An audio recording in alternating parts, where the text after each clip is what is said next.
Rahmi Danam Jaya.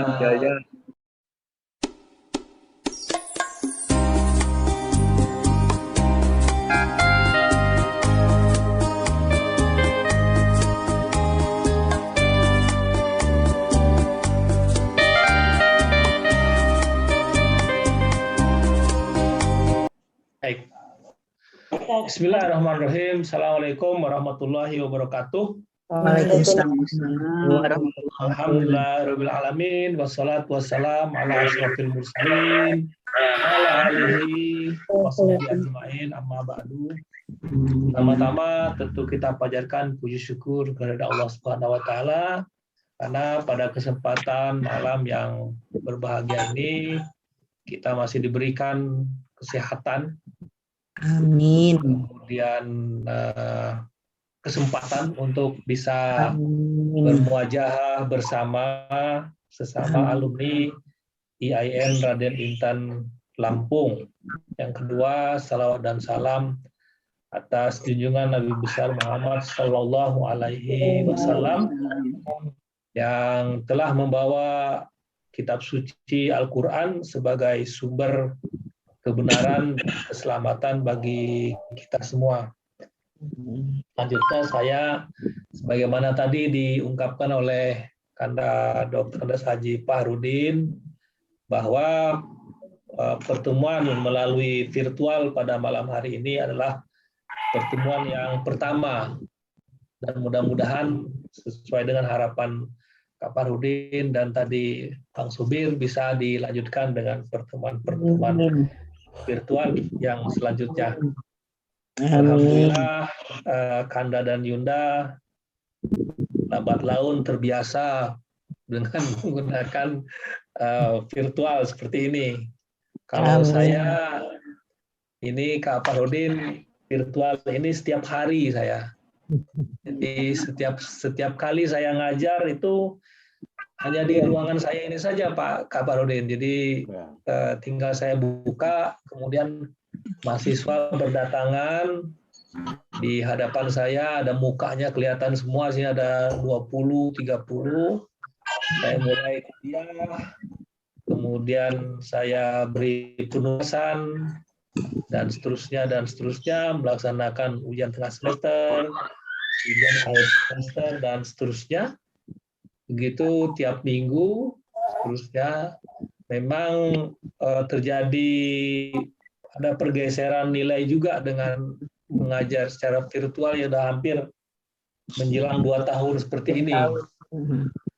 Ya, luar biasa sebetulnya mahasiswa itu kadang-kadang dia hadir di pertemuan ini, kemudian ditulis namanya, ditempelin fotonya, dia juga ngilang. Kayaknya dia hadir gitu. Kemudian karena dia ngilang, saya coba cek sebelum saya tutup, saya panggil, dia nggak ada lagi. Jadi memang pergeserannya memang gampang dibohongin juga dosen. Berbeda dengan ketika sebelum terjadi situasi pandemi COVID ini, kita bisa betul-betul di samping mengajar, mendidik juga ada. Jadi kalau di virtual ini lebih kepada ngajar saja. Jadi tidak ada unsur pendidikan, unsur pendidikannya sangat kecil sekali sebetulnya karena tidak ada interaksi langsung ke para mahasiswa. Jadi ada perubahan dari IAIN menjadi UIN itu memang ada tantangan sendiri bagi IAIN. Kenapa? Karena satu, kalau dia menjadi UIN berarti ada fakultas-fakultas umum di situ. Saya ambil contoh waktu saya aktif di menjadi pengajar di UIN Syarif Hidayatullah Jakarta, saya juga membidani untuk menyusun kurikulum studi agama Islam di Fakultas Sains dan Teknologi. Jadi saya salah satu penyusun kurikulum agama Islam di fakultas-fakultas umum, khususnya di Fakultas Sains dan Teknologi, kemudian Fakultas Kedokteran, kemudian Fakultas Ekonomi dan Bisnis, kemudian di fakultas-fakultas psikologi dan lain sebagainya. Jadi memang ada tantangan tersendiri di dalam di fakultas fisik utamanya waktu itu saya menjadi dosen di Fakultas FISIP di Ilmu Politik di UIN Syarif Hidayatullah Jakarta. Jadi tantangannya memang tersendiri ketika dia berubah menjadi UIN. Tantangan apa itu? Yang saya rasakan adalah tantangan pemahaman keagamaan. Jadi kecenderungan orang-orang umum memahami agama Islam itu sangat tekstualis. Jadi memang mereka melihat sesuatu itu pada teks-teks Al-Quran dan hadis. Tetapi kemudian implementasinya sangat tekstualis. Yang ini memang mengapa umpamanya yang menjadi teroris dalam tanda petik ya, yang suka ngebom di sana, ngebom di sini itu di UIN Syarif Hidayatullah Jakarta itu tidak ada yang dari fakultas agama itu. Jadi kebetulan mahasiswa saya di Saintek itu memang orangnya cerdas, itu juga yang ngebom di daerah Ciputat pada waktu itu. Nah, jadi Bang Zubir ya memang pemahaman agama yang tekstual ini dalam versi Bang Zubir itu yang suka menyampaikan ke saya itu cara berpikir teologi Khawarij gitu. Jadi kalau tidak begini kafir, tidak begini ya tidak muslim, tidak begini ya musyrik. Jadi lebih pada metode berpikir yang kaku, tekstual dan kurang mempertimbangkan kontekstual ayat tersebut. Jadi tidak melihat asbabun nuzulnya seperti apa, kemudian kondisi pada waktu itu seperti apa. Jadi mereka memiliki kelemahan seperti itu, sehingga yang saya amati sepanjang saya menjadi dosen UIN Syarif Hidayatullah Jakarta, kebetulan yang masuk di berita mahasiswa UIN Jakarta yang terlibat ngebom itu tidak ada dari orang-orang yang jurusan agama. Pada umumnya itu orang-orang yang aktif di di jurusan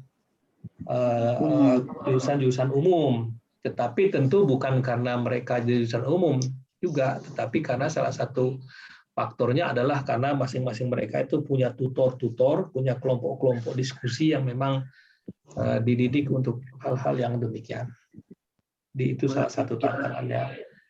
Karena itu maka tetapi saya ingin menyampaikan bahwa satu-satunya perguruan tinggi Islam yang terbaik di Indonesia untuk anak-anak didik kita, cucu-cucu kita, kalau mau masukkan ke perguruan tinggi masih tetap IAIN, masih tetap UIN yang terbaik untuk kita masukkan kepada anak dan cucu kita.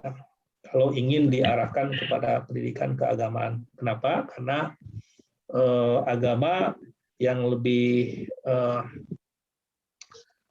pemahaman agama yang lebih mumpuni pada saat sekarang ini adanya di IAIN atau di UIN. Kemudian dari itu tadi disampaikan oleh Bang Zubir bahwa UIN itu tidak ada Dewan Guru Besar. Jadi begini, ada namanya PMA, Peraturan Menteri Agama tahun 68 tahun 2015. Itu. Jadi PMA tahun 68 tahun 2015 itu intinya adalah pertama tentang kedudukan senat universitas atau mekanisme pemilihan rektor dan lain sebagainya. Jadi intinya begini, di PMA 68 itu jadi berbeda dengan zamannya Bang Zubir, zamannya Kak Ija, zamannya Ayunda Nurma dan lain sebagainya. Dulu mahasiswa itu punya kekuatan ya, sangat punya kekuatan untuk menentukan wakil rektor 3 kalau salah dulu itu, dan itu bisa dibawa aspirasinya ke Jakarta. Kalau sekarang ini tidak ada lagi kekuatan seperti itu di kalangan mahasiswa. Bahkan kalau dulu rektor itu dipilih oleh Dewan Guru Besar atau senat universitas atau senat institut, sekarang ini senat institut sudah tidak punya lagi hak untuk memilih rektor. Jadi senat institut sekarang itu atau senat universitas berdasarkan berdasarkan PMA 68 2015 itu senat universitas itu hanya memilih mempertimbangkan pertimbangan beberapa orang yang mengajukan diri untuk mencalonkan diri menjadi rektor gitu. Kalau umpamanya yang calon sekarang yang kita saksikan tadi sebenarnya diinformasi oleh Bang Subir itu calon rektor sekarang ini ada 10 orang. Nah, jadi senat universitas itu tidak memilih 10 orang itu, tetapi memberikan pertimbangan saja bahwa 10 orang itu tidak bahwa 10 orang itu dinilai layak untuk menjadi rektor. Jadi tidak dipilih siapa suara terbanyak dan lain sebagainya. Jadi senat universitas hanya mempertimbangkan 10 calon itu tadi, lalu dikirim ke Jakarta. Nah, Jakarta lah kemudian yang menyeleksi 10 calon rektor itu menjadi 3 calon, dan 3 calon itulah yang dipilih oleh Pak Menteri. Gitu. Jadi senat universitas sekarang tidak seperti dulu lagi. Senat universitas sekarang itu adalah senat akademik. Jadi concernnya di bidang akademik saja senat universitas itu. Jadi itu kira-kira yang perlu saya sampaikan. Jadi pada hakikatnya di universitas itu yang berkuasa itu adalah rektor. Berkuasa penuh.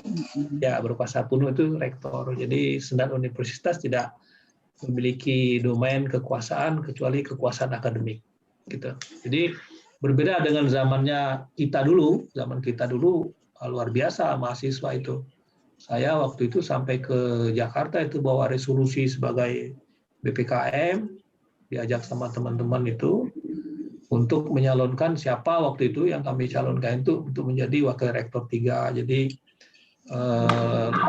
begitu situasi yang ada pada sekarang ini. Di dalam hadis itu Bang Subir ada disebut an-nasu ala dini mulukihim. Jadi manusia itu tergantung pada mazhabnya. Ya kalau mazhabnya A ya rektornya A juga gitu. An-nasu ala dini mulukihim. Manusia itu tergantung pada mazhab pemimpinnya. Nah, ini apapun itu saya sampaikan bahwa UIN Raden Intan Lampung sudah jauh lebih maju ketimbang pada masa-masa kita sekarang, dan saya termasuk yang mendukung kemajuan UIN Raden Intan Lampung yang kita cintai bersama ini. Karena di UIN Raden Intan Lampung itu saya kalau dulu juga beda. Dulu itu ada Mars IAIN, sekarang udah beda lagi lagunya. Beda. Kalau yang sekarang saya nggak hafal, tapi kalau Mars IAIN zaman saya jadi mahasiswa di Labuan Ratu itu saya masih hafal itu.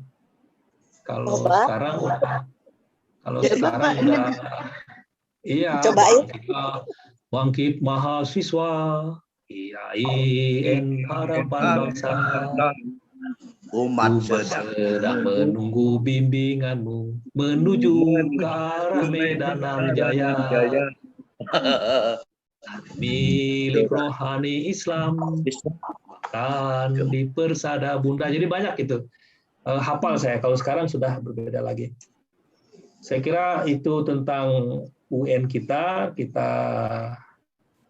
dukung terus sebagai informasi bagi Bapak dan Ibu ingin memasukkan putra putri atau cucunya. Proses testing di UIN itu ada 3. Pertama tes melalui jalur jalur prestasi, yang kedua jalur nasional, dan yang ketiga adalah jalur mandiri. Kalau yang jalur mandiri, kalau yang pertama dan kedua itu penentunya adalah nasional. Jadi tapi kalau yang jalur mandiri itu pemutus dan penentunya itu adalah lokal. Saya mohon maaf atas kekurangan.